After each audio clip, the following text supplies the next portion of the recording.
Welcome back! This is Erica, and today I'm going to show you how to design a dynamic survey that guides your users down different paths based on their previous answers. And the trick is all about setting up the conditional logic in your survey form. Here, I've prepared a sample form to show you exactly how this works with Jodoo's field display rule. It's super easy, with no coding required, and I'll walk you through it step by step. In this survey, we're asking the question, how did you find out about us, and giving options like a friend or social media.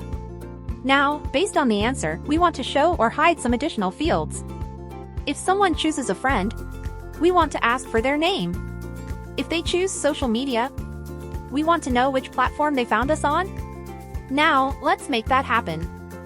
First, we head to the form properties, and then find the field display rule. Here's where the magic happens. Let's add a rule. If the answer to how did you find out about us is equal to friend, then show the friend's name field. And add another rule. If the answer is social media, then show the social media platform options.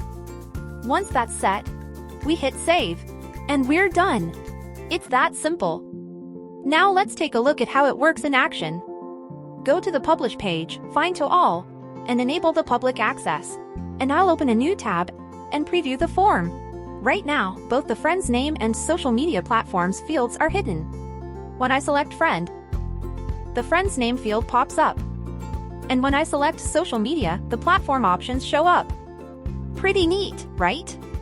That's conditional logic at work, making your forms more dynamic and user-friendly. But here's the thing, you're not just limited to showing or hiding fields. You can also use conditional logic for things like calculations or even skipping fields based on answers. There are so many possibilities to make your form smarter. If you're curious about other dynamic features like this, leave us a comment or join our community to learn more. Thanks for watching, and I'll catch you next time.